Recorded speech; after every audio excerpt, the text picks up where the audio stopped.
Up next, we have Dr. Charles Ledbetter.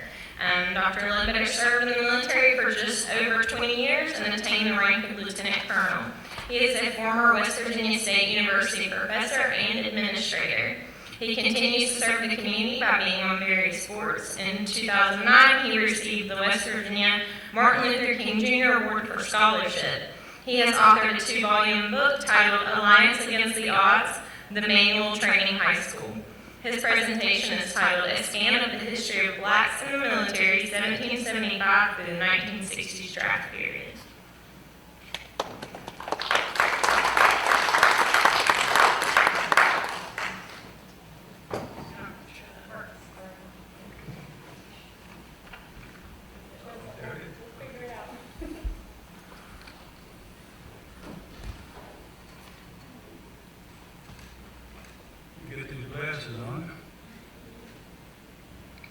Good afternoon.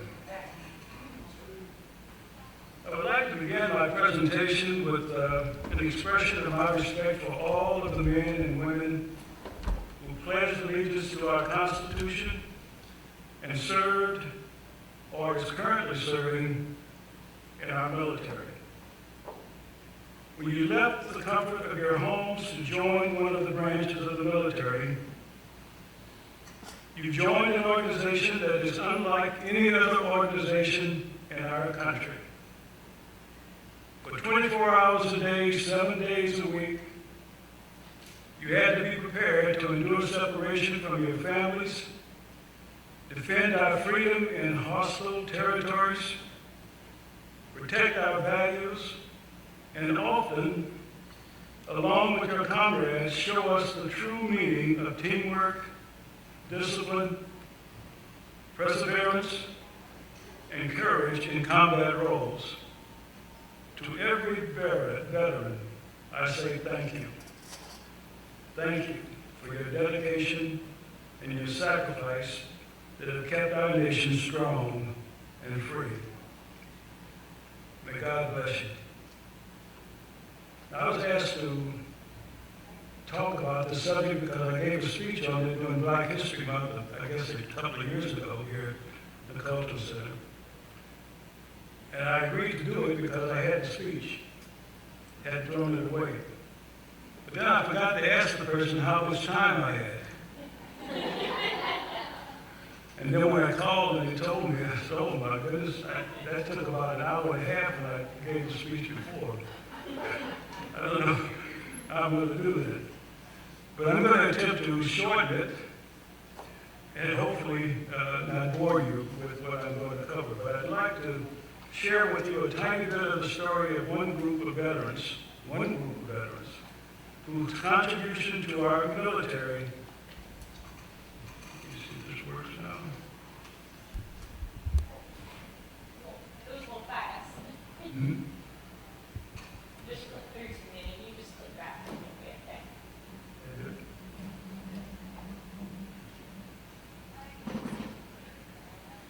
Okay, so it's just a little fast, we just gotta barely tap it. Oh, okay. Oh, all right, thank you. I'd like to share with you a tiny bit of the story of one group of veterans whose contribution to our military is often left out of our history of the military. Needless to say, it is important for me to cover, and possible for me to cover, 249 years of history in 15 to 20 minutes. So I will attempt to just scan, I emphasize the word scan, the history of blacks in the military from 1774, 75 through 2024, and hope that it might create an interest in you to follow up my presentation with your own research on this history.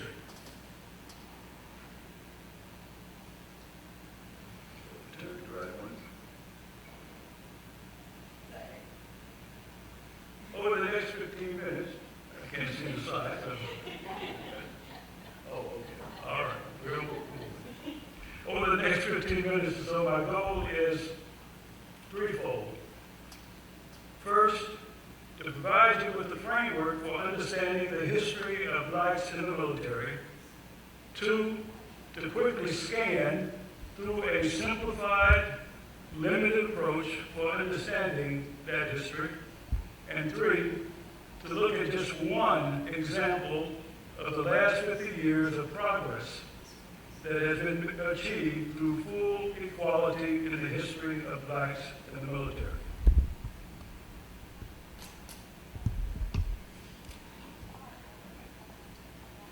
Therefore, I want to start with providing you with what I hope is a framework for understanding the history of blacks in the military. If you can visualize a scheme or a triangle with 3 sides, the 3 angles that add up to 100 degrees, 180 degrees, but neither the sides or the angles are equal. In my imaginary triangle framework, the first angle represents the first of 3 main points.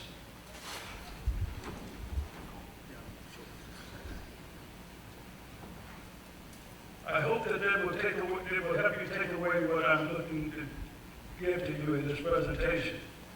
Within the first angle consists of my first main point of these 3 reasons why most blacks have participated in all this country's wars and conflicts. Those reasons are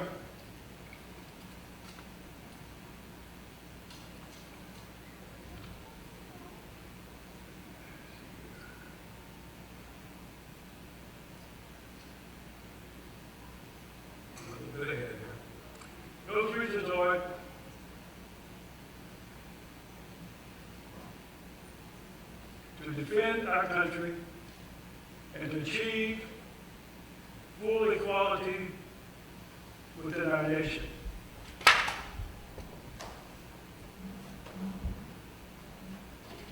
This is sort of a bad angle. I can't see while I'm talking.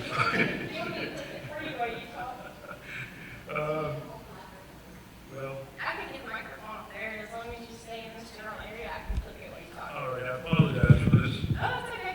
There you go. Can you just Okay. tell me, is this the slide we want? You can just step out here. Okay. Whatever you want. Well, this right here.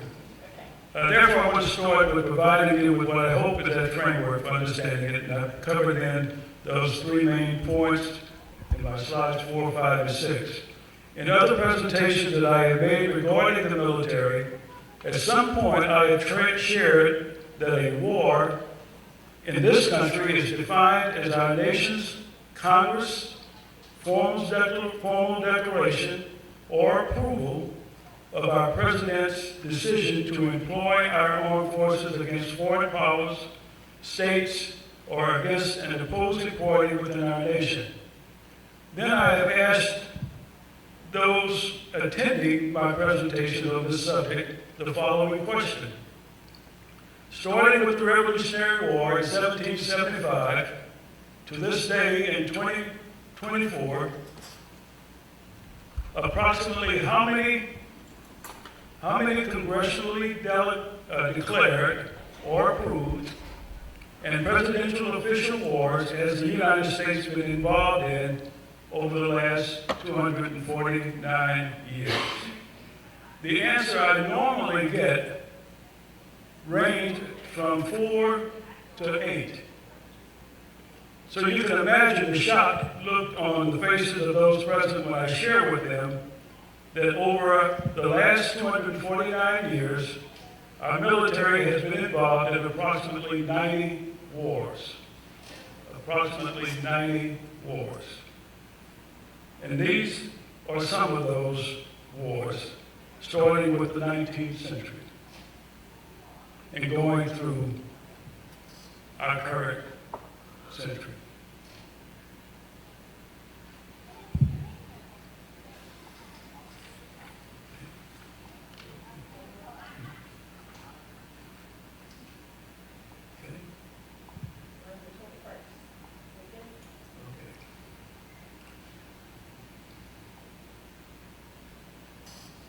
I think it's important to recall that in order for the 13 English colonies to go to war against the nation of England, that from the population of the colonies, they create an Army, Navy, they created an Army, Navy, and Marine Corps. This meant that the colonies had to put together an armed forces capable of carrying out the mission of the military, which is to organize, train, equip, and defend its nation against enemy forces, foreign and domestic, and to support civil authorities in times of emergency when directed. Of course, after winning the Revolutionary War, the United States formed the Coast Guard in 1790 and the Army Air Corps in 1926, which then became the Air Force in 1947. And most currently, we formed the U.S. Space Corps. For any nation to form and maintain an effective military force in peace and in war, it means that the nation must have from its citizens and allies adequate manpower, funding resources, support from its population for that war, and manpower and support from foreign allies.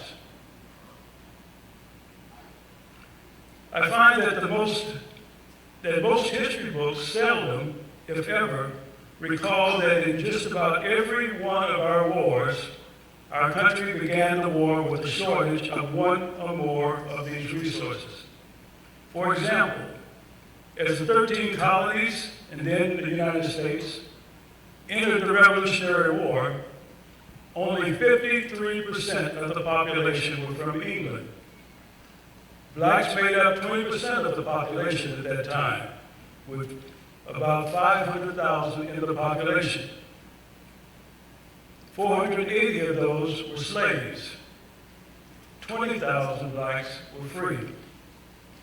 And the other 27% of the population consisted of individuals from places like Germany, Scotland, Dutchland, and French, Swedes.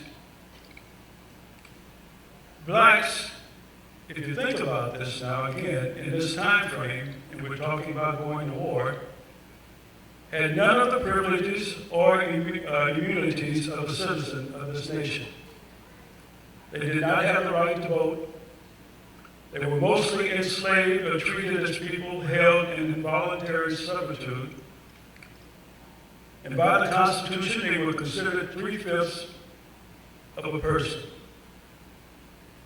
Additionally, within the population, only 45% were in support of the war against England, and approximately 20% of the population were loyal to England. And they either fought with England against the colonies, or they fled to Canada or the Bahamas. 35% didn't support either the colonies or England in the Revolutionary War. The colonies, states needed the support, so they needed the support of allies such as France, Spain, Germany, and the Netherlands in order to fight in the war of the Revolutionary War. Again, I point this out because we often think that we just go to war and there's no need for the resources in order to fight that war. In every war we're going into, these are the kinds of things that the nation has to consider. In my imaginary triangle framework, the second angle represents the second of three main points I hope you will take away from this presentation. Within that second angle, I want to cover my second main point, which I have labeled the four phases that describe the same cycle of experiences shared by blacks before, during, and after each war for 179 years of the last 259 years. Phase one, within the cycle of experiences, begins with an initial rejection of black participation in the war. In general, prior to and at the beginning of each war, regarding the issue of blacks enlisted in or being officially or unofficially drafted into the military, from the Revolutionary War to the Korean War, historical documents show that presidents and government officials and or military leaders felt that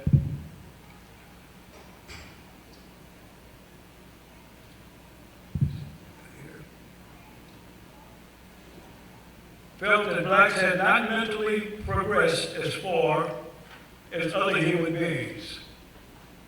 That as a race, blacks had not developed any leadership qualities, that blacks were incapable of combat duty, and if allowed to enlist, should be restricted to labor duties, and that blacks had shown themselves untrustworthy and incapable of performing most military tasks.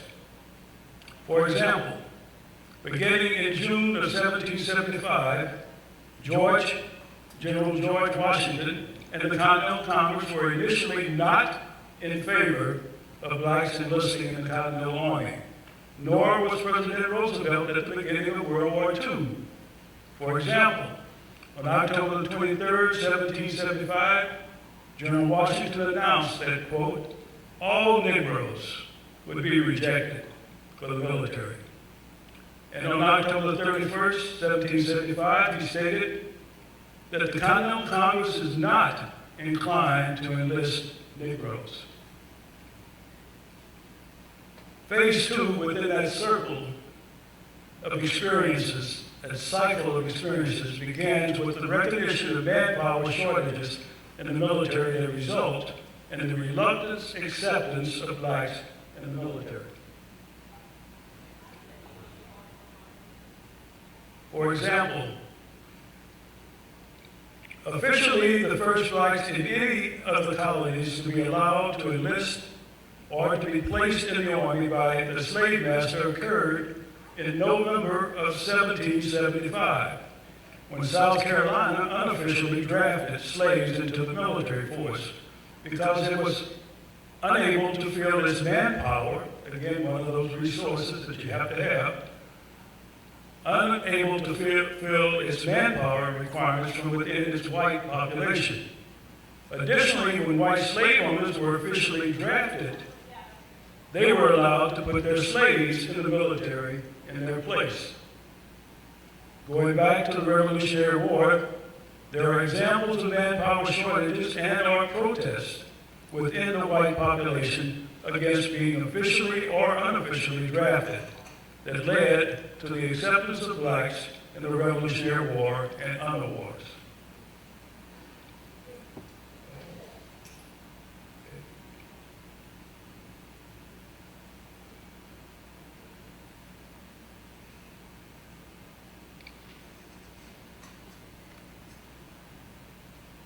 For example, in this change,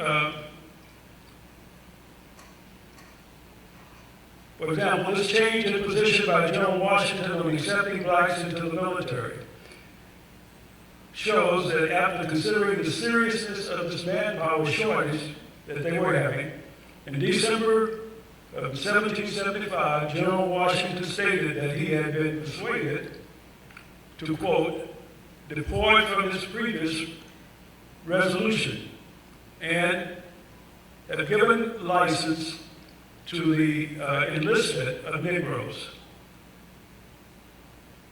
Then on January the 16th of 1776, the Continental Congress authorized the enlistment of blacks.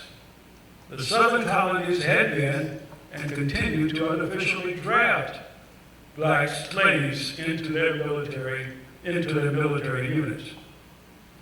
I also want to point out that the use of official and unofficial draft to meet manpower needs in the military has never been popular within our population. For example, some of the bloodiest draft riots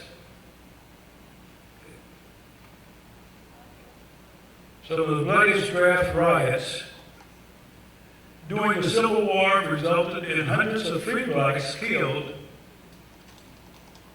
by anti-draft rioters to show their resistance to a war in which the Union would free its slaves. The spread of riots against the draft during the Vietnam War reached a historic peak, greater than any time in U.S. history. If you look at the second floor of the building surrounded by the demonstrators from 1967 to 69, you'll see my office. That's the building here.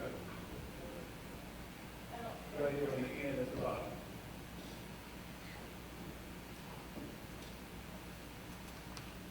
Anyway, the bottom of this slide, on my right, your left, is an induction center in Oakland, California.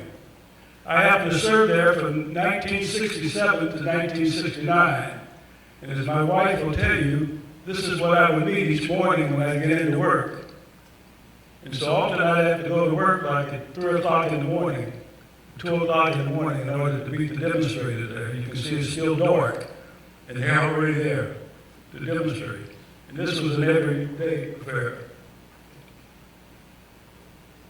And as you note, for people who had to come in, we processed approximately 400 people to the center every day. And they would have to meet in a different town other than Oakland, California, and be bused into the center because of the number of demonstrators. And the police and National Guard would have to block off the street, escort the buses into the center, then open up a corridor so that the people coming in to the center could get in and get out. And then they would secure the building for that time frame. It also shows the fact that the demonstrators often just took the liberty of riding all over the buildings, breaking out windows, having fights with the people who worked there. And the majority of people who worked at the center were civilians and not military. But that didn't stop it from that perspective. Again, the point I'm making is that from all of our wars, it hasn't been a case where the public has generally just been in acceptance of the war. We've always had large numbers of anti-war members within our population who demonstrated in one form or another throughout our history.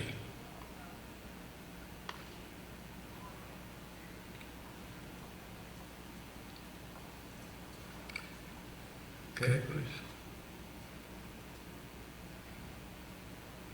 I want to point out that the use of official manpower needs in the military has never been popular within the population. And of course, I've shown you what the results were from some of those demonstrators. One reality about the Revolutionary War is that most blacks served in integrated units with white troops. And I find that I was surprised when I found this in the research, but certainly I find a lot of people are very surprised with that given the time period that we're talking about. But it, in fact, was a war that we fought. You don't see it in the pictures, but it was the most integrated time in any war we've ever been in up until the Vietnam War.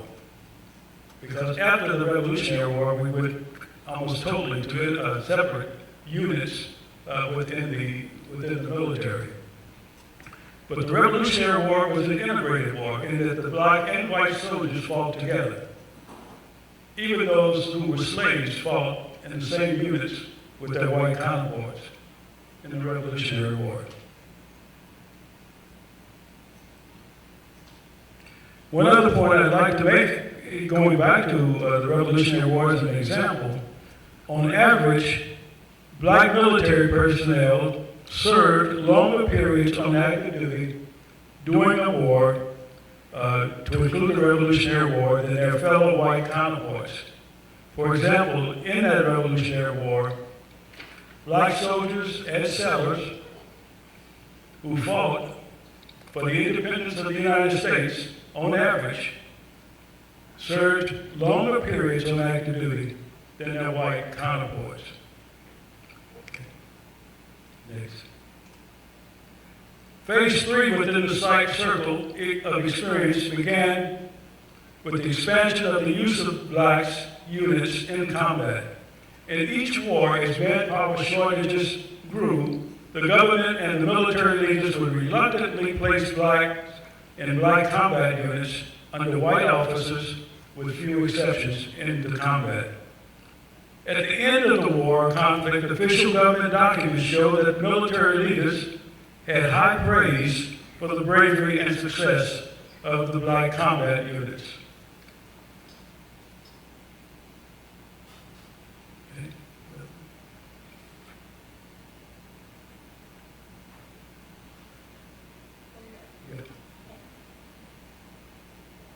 And one more.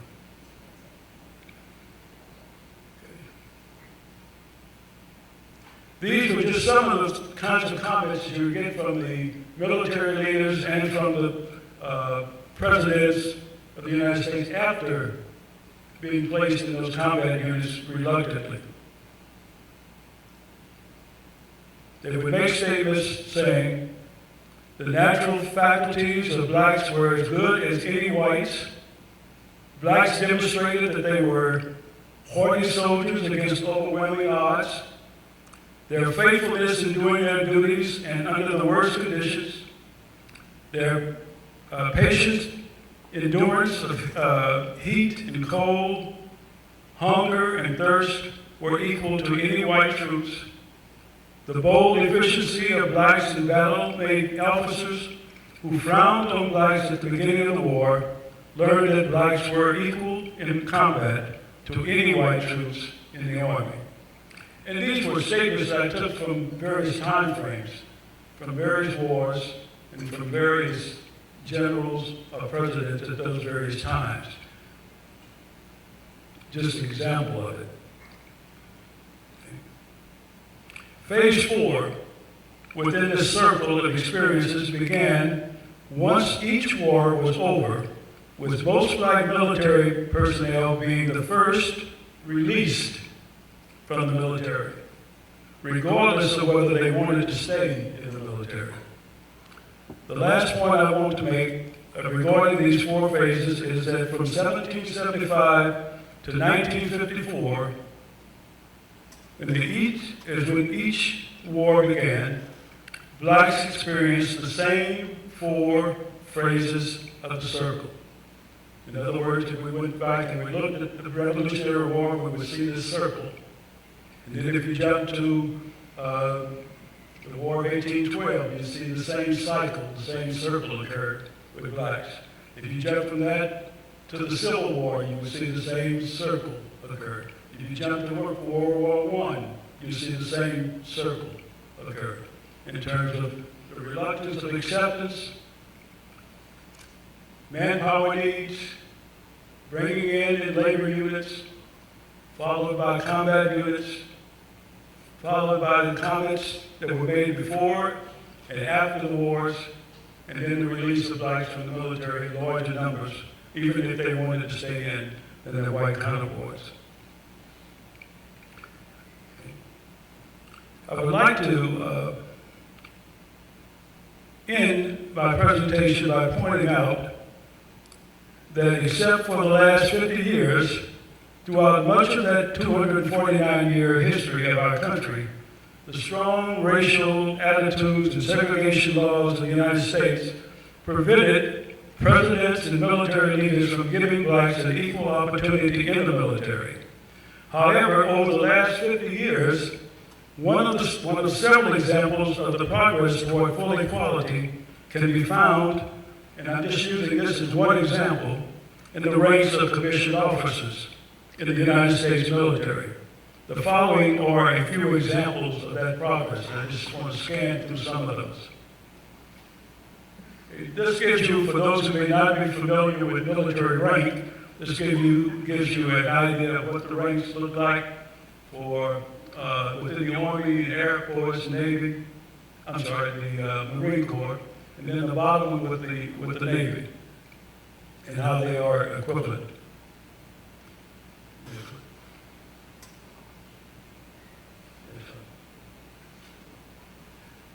The first officer that we know of who was commissioned was black, was in 1877, somewhere around that time frame. He was also a military academy graduate, the only one first, the only one from there. And I'm just going to slide through this just to show you the time frame. Again, the point here is how long from 1775 to 1877 was the first time we had a black who was commissioned as an officer in the service. Okay, next one. These give you some examples of how long it took to get to other ranks for blacks within the military. Starting at the top with those from colonel, first ones who were colonels, first one who was a general, and those, by the way, were colonels and generals in basically an all-black military. So the fellow who was a general, for example, General Davis, could wear that rank as a general, but no one white had to salute him or follow any instructions from him. Nor could he give anyone who was white any instructions. Even though he wore the rank of general. The next one is an interesting one I found in my research, Oscar Holmes, Jr. Does anyone by chance know the name Holmes from West Virginia? I found this interesting because the official records show that the first ensign, black ensign, were a group of 12 blacks who had been trained and been commissioned as ensigns in the Navy. When I really looked it up, what I found was this guy, Holmes, was really the first one to be commissioned. And he, even though the military was segregated, served in all white units. He graduated from Gwinnett High School. Anybody know about Gwinnett High School? He graduated from West Virginia State College in the 1930s. Anybody know whether West Virginia State was integrated or not? So what was he, black or white? He served as a lieutenant in the Navy in an integrated unit in World War II. They thought he was white. He had got his degree, got his master's degree, taught school, became a pilot, civilian training, applied for a commission, was accepted as a commission, and only then did they finally get his birth certificate to show that he in fact was black. But they were embarrassed to the point that they wouldn't put him out or put him into the black units. They kept him in the white units. And he flew planes in the white units, in the integrated unit. And when he was discharged from the military after World War II, his discharge papers show him as being, what did you think? White. Now, how many times that may have happened over the years of our history, I have no idea. But it certainly happened in World War II, and it happened with the West Virginian in this case, from Charleston, West Virginia. These are some other examples of people making rank in the various services and how long it took to make those particular ranks.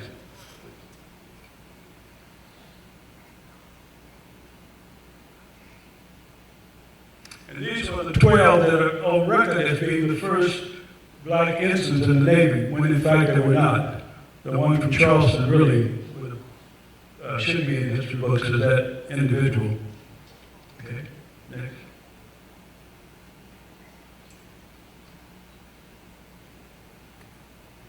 Again, the idea is to show you how long it took to reach these various ranks for those who were black in the military, from 1775 to the date that they received that particular rank. Okay?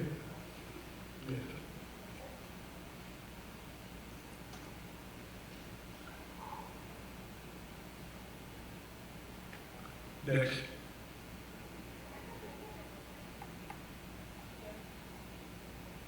Next.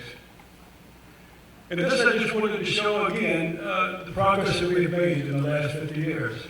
to think about the fact that with Colin Powell, with General Powell, Chief of Staff of the Armed Forces, all of the Armed Forces, not just the Army and Navy, but all of the Armed Forces. We're currently, the Chief of Staff of the Air Force happens to be black. And as you may know, the Secretary of the Army happens to be black. Okay.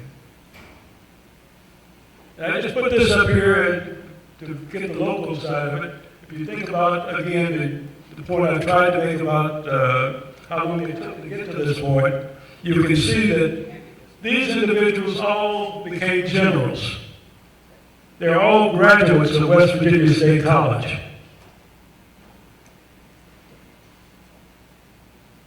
I think their numbers are like 15 to 16 graduates who have gone on to become generals in the Army out of their ROTC program. Okay.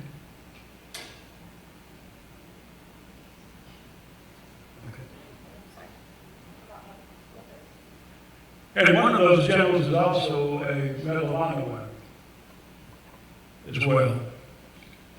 Please go ahead. Okay, you can skip through this. This is just a review of the things that I tried to cover with you, so just go ahead.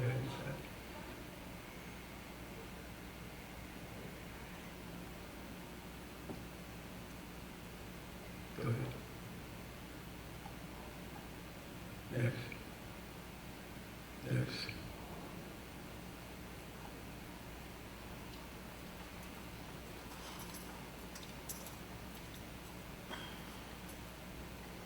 And what I want to do is to close by saying that I would like to point out that black military history is not separate from American military history.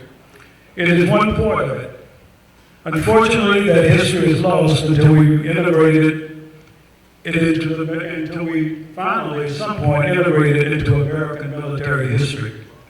It is the story of a group of people not only fighting to defend this country, but fighting for freedom and equality for people in other countries, as well as for themselves and all people in this country.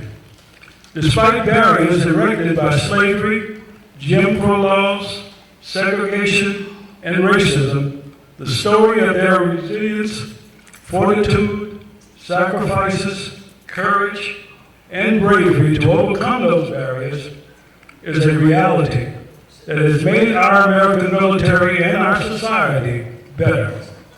Again, as one who is a proud veteran, I respect and honor all veterans who have pledged their allegiance to the Constitution, and I thank them for their unselfish service in the continual struggle to preserve and protect our constitutional rights and our freedom. Thank you very much.